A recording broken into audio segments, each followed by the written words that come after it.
Sempre uma satisfação ouvir os pronunciamentos de Vossa Excelência, que, além de representar muito bem, com muita dignidade, com muita competência, o querido Estado do Rio Grande do Sul, Vossa Excelência, repito, enriquece esta Casa, trazendo sempre assuntos da maior importância para serem debatidos e registrados nos anais do Senado Federal. Vossa Excelência falou aqui, num dos seus pronunciamentos, o assassinato brutal no estado da Bahia, né, do sociólogo Marcos Vinícius Matraga. Desta forma, de forma violenta, nós temos visto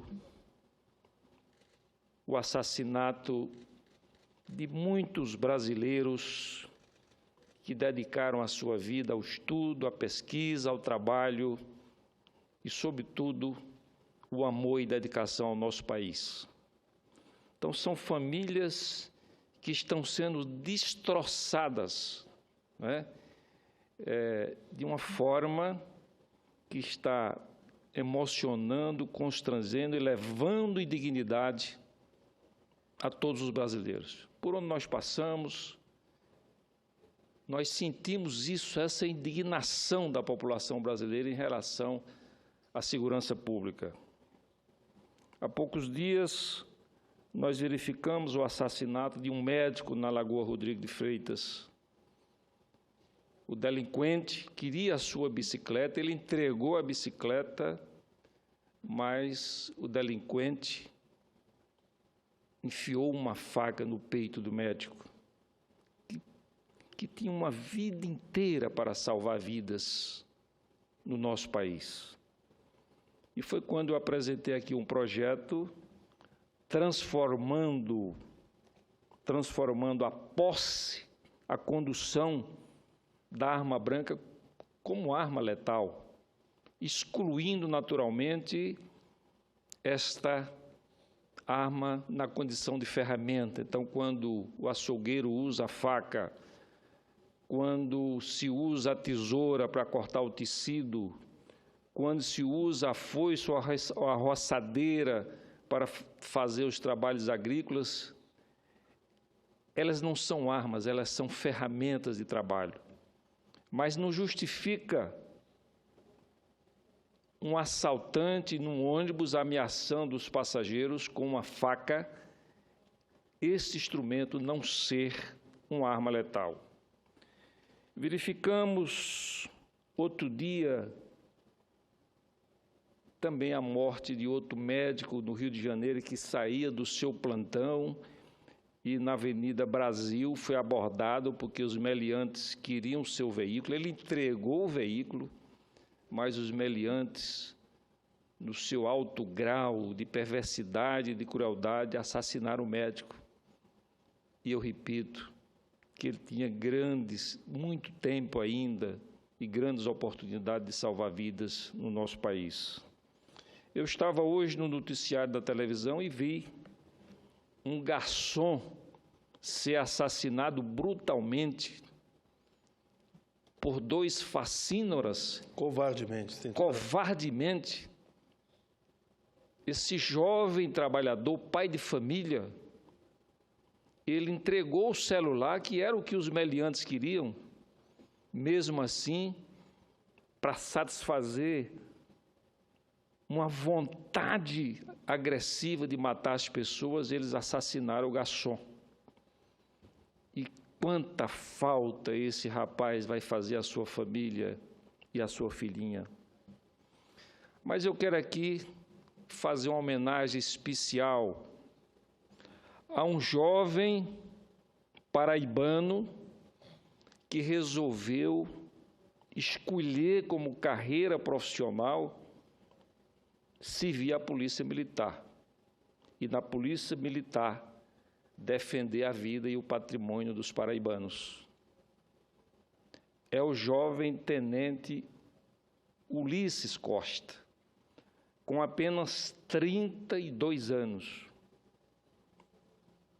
Um oficial disciplinado, querido pela tropa, bem visto pela comunidade, pela sua cortesia e pela sua educação, estava transitando num veículo da Polícia Militar, cumprindo a sua obrigação, e sem nenhum confronto, 3 meliantes atiraram no veículo, né, e mataram esse jovem tenente Ulisses Costa. E, em nome dele, eu quero homenagear a Polícia Militar do meu estado, que tem pessoas cumpridoras de suas obrigações, que arriscam no dia a dia a sua vida, repito, para defender vidas dos paraibanos. Então, eu quero, nesse momento, rememorar a necessidade, presidente, que o país tem de modernizar o seu Código Penal, porque não justifica um policial, seja civil ou militar, e esses policiais são seres humanos, eles são filhos, eles são pais, eles são irmãos, e eles arriscam a vida para prender um bandido que está cometendo crime. E logo à frente, poucos dias depois, semanas ou meses, ele arrisca novamente a vida para prender o mesmo bandido que está cometendo o mesmo crime. E com mais algum tempo, semanas ou meses, ele arrisca pela 5ª vez a sua vida para prender o mesmo bandido que está cometendo o mesmo crime. Porque o Código do Processo Penal, ele imobiliza a ação dos juízes, do judiciário brasileiro.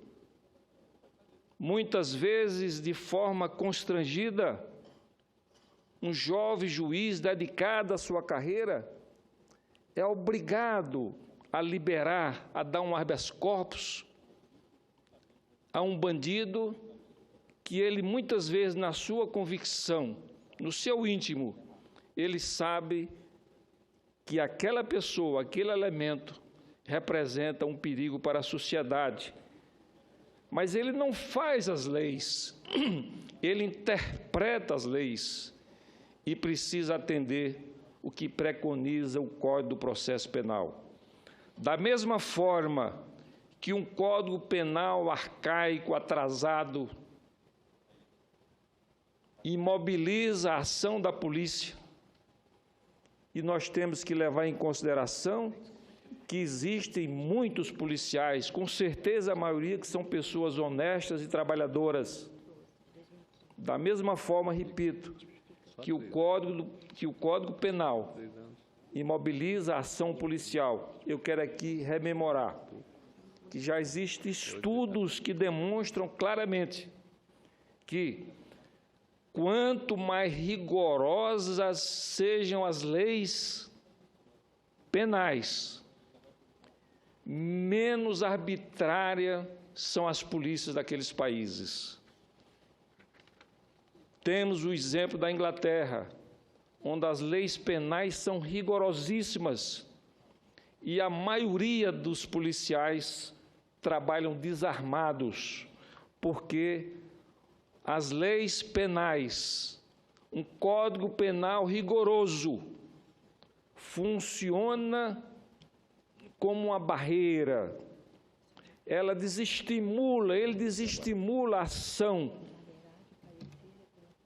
dos assaltantes, dos bandidos, dos assassinos e dos facínoras, porque eles sabem que cometendo delitos médios ou graves, eles terão uma pena muito rigorosa.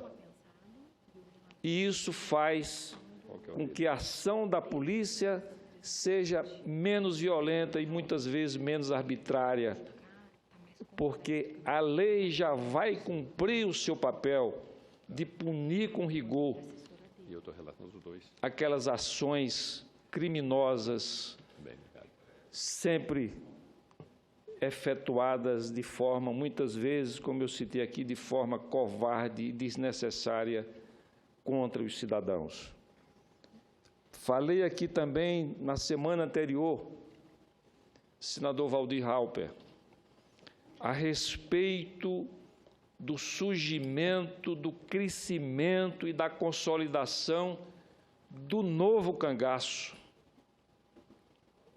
São quadrilhas que chegam nas pequenas cidades e dominam o pequeno contingente policial, ameaça a população inteira e faz o que querem, rouba o dinheiro das agências bancárias, explode as agências bancárias e, por conta disso, como consequência, essas pessoas, essas famílias que moram nas pequenas cidades estão vivendo momentos de insegurança e de incerteza e até descrédito em relação às instituições democráticas brasileiras. E mais ainda, os bancos estão fechando essas agências porque, em alguns casos, a agência foi explodida uma vez, ela foi recuperada, explodida a segunda vez, ela foi recuperada e explodida a terceira vez, e aí o banco não tem mais como manter aquela agência, trazendo desconforto e reduzindo a qualidade de vida da população dessas pequenas cidades. Isto é muito forte no Nordeste brasileiro, mas eu já tenho informações que esse tipo de comportamento dessas quadrilhas, o que denominamos do novo cangaço, também já estão acontecendo em outros estados, inclusive no estado de Vossa Excelência, no Rio Grande do Sul. Você se concede uma parte? Com todo prazer, senador Waldir Halper. Quero lhe parabenizar, nobre senador Raimundo Lira, por esse pronunciamento oportuno, citando os projetos PLS 320 de vossa autoria e o PLS 311 de autoria do senador Romero Jucá. E, coincidentemente, eu sou o relator dos dois que estão apensados. Já emiti meu parecer, já encaminhei à Comissão de Constituição e Justiça para que seja apreciado e votado. E eu acredito que essa tipificação do crime de arma branca, como no caso da faca, ou similar, possa inibir um pouco mais esse tipo de crime que Vossa Excelência acabou de citar, crimes bárbaros. E eu não sei qual a diferença entre um crime de arma de fogo, de um revólver, de uma pistola, de um revólver, mesmo que seja um calibre baixo, e de uma arma branca, de uma faca, de uma peixeira, de um punhal, de um facão. Acho que o crime é praticamente o mesmo. A violência, a barbárie que muitas vezes ocorre num crime de arma branca é tão forte, é tão pesado quanto um crime de arma de fogo. Acho que até mais brutal, às vezes, um crime com arma branca. Então, eu parabenizo Vossa Excelência, assim como o senador Romero Jucá, por ter tido a iniciativa de encaminhar esses projetos para a apreciação do Senado Federal e, posteriormente, da Câmara dos Deputados. É lamentável, é de se lamentar que a violência no Brasil continua aumentando. Nas estradas, os acidentes de trânsito, tanto nas áreas urbanas quanto nas cidades, têm diminuído. Por que tem diminuído? Pela severidade, tanto da lei, a lei seca, né, proibindo a bebida de álcool, e também a rigidez da Polícia Rodoviária Federal, ou mesmo das polícias estaduais nas rodovias estaduais, na fiscalização do trânsito. Então, acho que as leis ajudam, sim. É claro que o Brasil vive, de repente, um momento difícil de desigualdades sociais, como muitos países vivem, mas eu acho que a rigidez e a fiscalização para a aplicação das leis, elas são muito importantes. Eu visitei recentemente a Colômbia, que era um país violento, um país de guerrilha que já está praticamente eliminada, estão fazendo, inclusive fazendo as pazes lá, a guerrilha com o governo colombiano, e eles conseguiram reduzir nas cidades, nas grandes cidades colombianas, como Bogotá, Medellín, Cali, Cartagena e outras, eles estão conseguindo reduzir a criminalidade. Um país não é mais rico do que o Brasil, pelo contrário, muito mais pobre que o Brasil, e está conseguindo reduzir a criminalidade. Eu recebi hoje funcionários, conselheiros, ministros da Embaixada do Marrocos, recebi no meu gabinete hoje pela manhã, e eles estavam lá me relatando da segurança do país deles, do Marrocos. É um país pequeno, de população de 35 milhões, ou 45, se não me falha a memória, mas estão conseguindo praticamente, não vou dizer zerar, mas quase zerar a criminalidade. A exemplo da Indonésia, na área de tráfico de drogas, de entorpecentes, que é tolerância zero. Foi assim que os Estados Unidos, principalmente Nova York, que tinha um índice de violência elevado, conseguiu combater os índices de criminalidade com a tolerância zero. Eu acho que está na hora do Brasil, com todo o aparato policial que tem. E com as leis também, tudo bem que temos que aperfeiçoar um pouco mais, mas o Brasil tem muitas leis, né, que, se bem aplicadas, já poderia estar coibindo esse tipo de crime. Mas, acima de tudo, eu acho que a tolerância zero. A justiça tem que ser rápida no julgamento, a polícia tem que ser, como esse rapaz, esse cidadão, esse policial que Vossa Excelência está narrando aí, tem que ter determinação, coragem e tolerância zero para esse tipo de crime. Parabéns a Vossa Excelência. Senhor presidente, senhores e senhores senadores, apenas para mostrar que a história da humanidade deixou claro que a arma branca é tão letal quanto a arma de fogo. Apenas para rememorar aqui um fato histórico. Na primeira fase do Império Romano, na guerra entre Roma e Cartago, que ela durou 2 gerações, né? Aníbal, o líder de Cartago, depois o seu filho Amílcar. Então, eles lutaram contra Roma por um período de aproximadamente 30 anos. E, neste período, não existia arma de fogo. A arma letal era a espada, que não é mais nem menos do que uma faca de grande tamanho, não é? Uma faca longa. E nessa luta entre o Império Romano, na sua primeira fase, e a cidade Império de Cartago, foram mortos em combate mais de 150 mil soldados. O que mostra como a arma branca é letal. E hoje nós estamos vivendo, na atualidade, ainda no Código Penal brasileiro, ainda não está expresso com clareza que a arma branca seja uma arma letal. Então, Vossa Excelência, eu fico muito honrado, Vossa Excelência ser o relator do meu projeto, que possamos corrigir essa falha. Mas não só isso. Vamos lutar, senhor presidente, por um Código Penal moderno, atualizado, Código de Processo Penal também moderno, atualizado, que dê instrumentos ao judiciário para ele possa cumprir, né, com eficiência a defesa da sociedade brasileira, tirando essa violência que hoje está assolando o país. E, mais ainda, é fundamental que, além desse assunto do Código Penal e do Código de Processo Penal, nós temos que lutar por uma outra causa, senhor presidente, que é a modernização do sistema prisional do país. Não podemos continuar da forma que está. Muitas prisões são verdadeiras escolas do crime. O bandido, o criminoso, por mais perverso que ele seja, ele tem que ser punido de acordo com o texto da lei. Ele não pode ser punido duas vezes. Ou seja, ele perde a sua liberdade e vai para uma prisão desumana. Então, ele está sendo punido pela segunda vez. Então, nós temos que também trabalhar nesta outra causa, até porque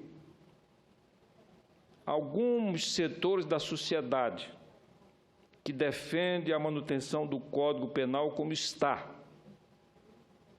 que não é mais nem menos do que um estatuto de incentivo à criminalidade, mas eles defendem por causa dessa segunda causa, que é a existência no país de presídios desumanos. Nós temos que corrigir isso para que o meliante, o criminoso, o assassino, o facínora, seja punido de forma rigorosa, mas que seja recolhido com todas as garantias do Estado brasileiro. Muito obrigado, senhor presidente.